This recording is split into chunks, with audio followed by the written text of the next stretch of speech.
साथियों, आपको पिछले वीडियो में गौतम बुद्ध द्वारा यश कुलपुत्र को धम्म दीक्षा के विषय में जानकारी दी गई थी। आज आप सभी को कश्यप बंधुओं की धम्म दीक्षा के संबंध में बताया जाएगा। साथियों, वाराणसी में कश्यप नाम का एक परिवार निवास करता था।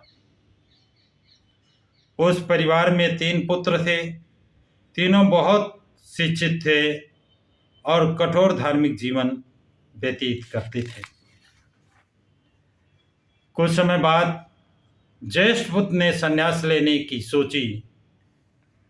तदनुसार उसने गृह त्याग किया और संन्यास ग्रहण किया तथा उर्वेल की ओर चला गया, जहां पहुंचकर उसने अपना एक आश्रम स्थापित किया।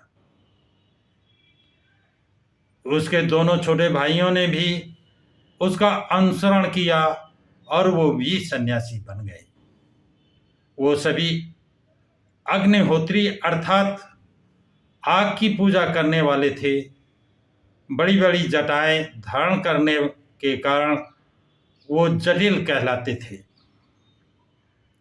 तीनों भाई उर्वेल कश्यप, नदी कश्यप, निरंजरा नदी का कश्यप और गया कश्यप, गया गांव का नामों से जाने गए।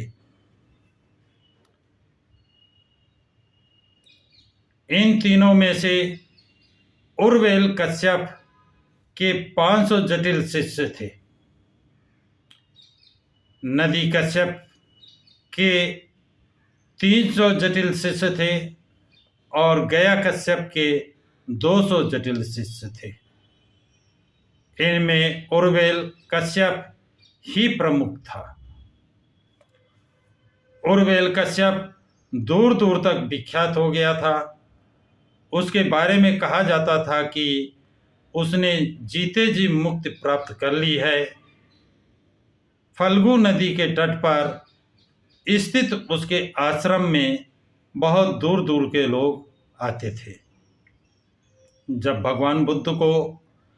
गौतम बुद्ध को उर्वेल कश्यप की ख्याति का पता चला तो उन्होंने उर्वेल कश्यप को धर्मोपदेश देने और संभव होने पर उसे अपने धर्म में दीक्षित करने का विचार बनाया। उनके उनके निवास का पता ठिकाना जानकर तथागत उर्वेल पहुँचे।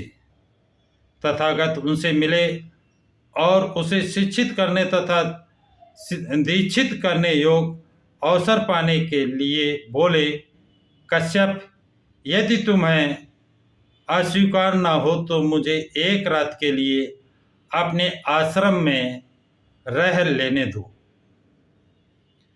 कश्यप ने उत्तर दिया, मुझे ये स्वीकार नहीं है।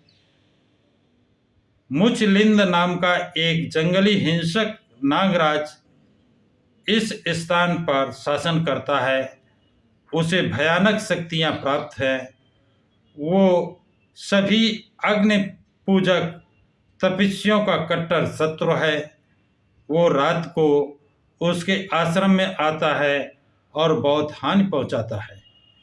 मुझे डर है कि वो तुम्हें भी रात में वैसी ही हानि न पहुंचाए जैसी हानि वह मुझे पहुंचाता है।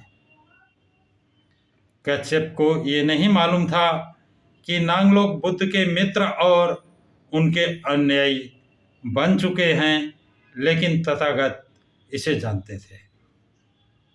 इसलिए तथागत ने पुनः आग्रह करते हुए कहा, इसकी कोई संभावना नहीं है कि वो मुझे किसी तरह की हानि पहुंचाएगा। हे कश्यप, कृपया एक रात के लिए मुझे अपनी अग्निशाला में रहने दो। कश्यप बार बार बहुत ही परेशानियां बताता रहा और तथागत बार बार आग्रह करते रहे।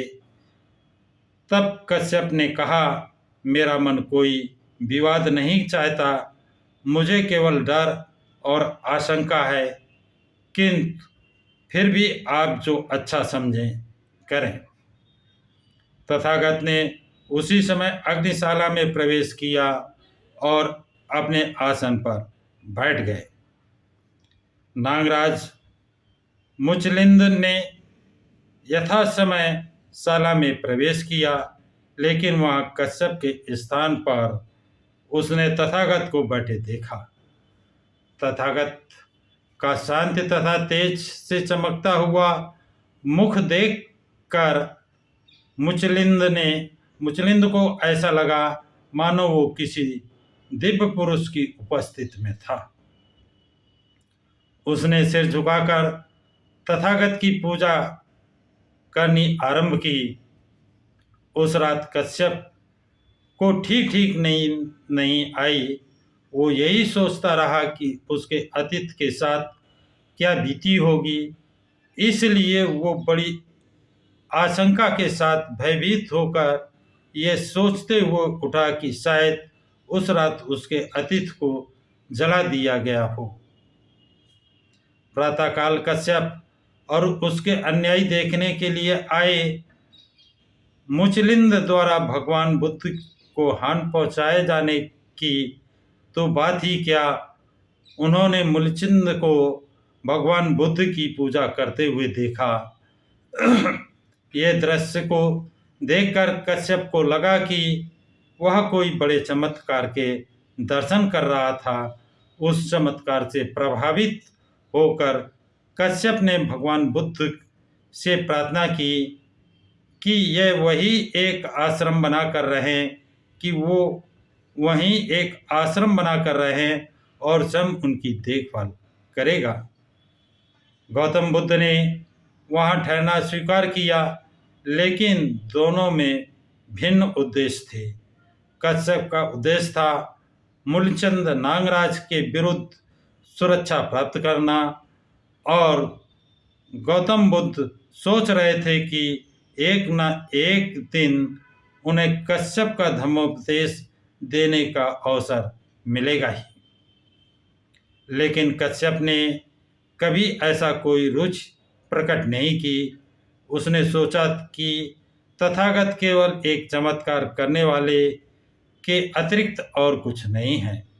एक दिन तथागत ने स्वयं ही पहल करने की सोची और कश्यप से पूछा, क्या तुम आहार्त हो? यदि तुम आर्त नहीं हो तो ये अग्निहोत्र तुम्हारा क्या कल्याण करेगा? कश्यप ने कहा, मैं नहीं जानता कि आहार्त होना क्या होता है। क्या आप कृपा करके मुझे समझाएंगे?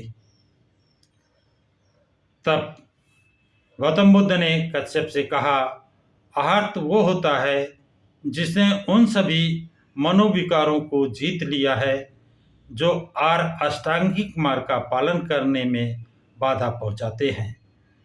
अग्निहोत्र किसी को पाप मुक्त नहीं कर सकता। कश्यप तू अभिमानी व्यक्ति था, लेकिन उसने तथागत के तर्क की शक्ति का अनुभव किया। उसने अपने मन को सुस्पष्ट तथा समर्पित करके अंत में उसे इस योग बना लिया कि वो धम्म को स्वीकार कर सके। उसने माना कि उनका अल्प ज्ञान संसार ख्याति के ज्ञानी भगवान बुद्ध की बराबरी नहीं कर सकता था, और इस प्रकार अंत में सभी संदेह को मिटाकर उर्वेल कश्यप ने तथागत के धम्म को स्वीकार किया और उनका अनुयायी हो गया। अपने गुरु के अनुयायी बन कश्यप ने सभी शिष्यों ने भी विनम्रतापूर्वक सद्धम्म ग्रहण किया। इस प्रकार कश्यप और उसके सभी शिष्य दीक्षित हो गए। तब उर्वेल कश्यप ने अग्निहोत्र के अपने सभी बलि पात्र आदि उठाकर नदी में फेंक दिए, जो नदी की धारा के ऊपर पानी में तैरते हुए नीचे की ओर बहने लगे। नदी कश्यप और गया कश्यप ने, जो नदी के नीचे की ओर रहते थे, अग्निहोत्र के सामान और वस्त्रों को नदी में इधर उधर बहते जाते देखा, तो वो बोले, ये सारा सामान हमारे भाई का है, उसने इसे क्यों फेंक दिया है? कोई न कोई असाधारण घटना घटी होगी। वो बहुत दुखी और बेचैन हो गए। अपने 500 अनुयायियों सहित वो अपने भाई से मिलने के लिए नदी की धारा के ऊपर की ओर चल पड़े। सभी अनुयायियों सहित अपने भाई का श्रमण वेश धारण किए हुए देखकर उनके मन में नाना तरह के अजीब से विचार उठे और उन्होंने इसका कारण जानना चाहा। उर्वेल कश्यप ने उन्हें बताया कि उसने किस प्रकार बुद्ध के धर्म को अंगीकार कर लिया था। वो बोले, जब हमारे भाई ने बुद्ध के धर्म को स्वीकार कर लिया है, तो हमें भी उसका ही अनुसरण करना चाहिए। उन्होंने अपने भाई को अपनी इच्छा से अवगत कराया। तब उसने सभी अनुयायियों सहित दोनों भाई तथागत के प्रवचन सुनने के लिए लाए गए। तथागत ने अग्निहोत्री धर्म और अपने धर्म की तुलना करते हुए प्रवचन किया। उन दोनों भाइयों को उपदेश देते हुए गौतम बुद्ध ने कहा, जिस प्रकार लकड़ी से लकड़ी के रगड़ खाने पर आग पैदा होती है, उसी प्रकार असम्यक विचार होने पर अविद्या का गहरा धुआं पैदा होता है। काम, क्रोध तथा मोह से ही पैदा हुई वह अग्नि है, जो सभी चीज़ों को जलाकर भस्मासात कर देती है और संसार में दुख और शोक का कारण बनती है। लेकिन यदि एक बार सही मार्ग मिल जाए और काम, क्रोध तथा मोह रूपी आग बुझ जाए, तो फिर दृष्ट, विद्या और पवित्र आचरण जन्म लेते हैं। इसलिए जब तक एक आदमी के मन में अकुशल कर्मों से घृणा हो जाती है, तो उससे तृष्णा का क्षय होता है। तृष्णा ही अग्नि का क्षय हो जाने पर आदमी श्रमण बनता है।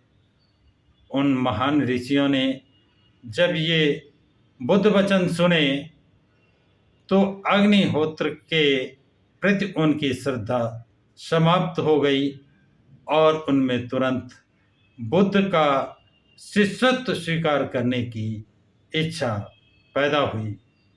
कश्यप बंधुओं की दीक्षा गौतम बुद्ध की एक महान विजय थी, क्योंकि उन बंधुओं का जनता के मन पर बहुत गहरा प्रभाव था। साथियों, आज की जानकारी इतनी ही। यदि ये जानकारी आपको अच्छी लगे तो लाइक, शेयर, सब्सक्राइब जरूर करें। अगले वीडियो में आपको सातपुत्र और मोगलान की धर्म दीक्षा के विषय में बताया जाएगा।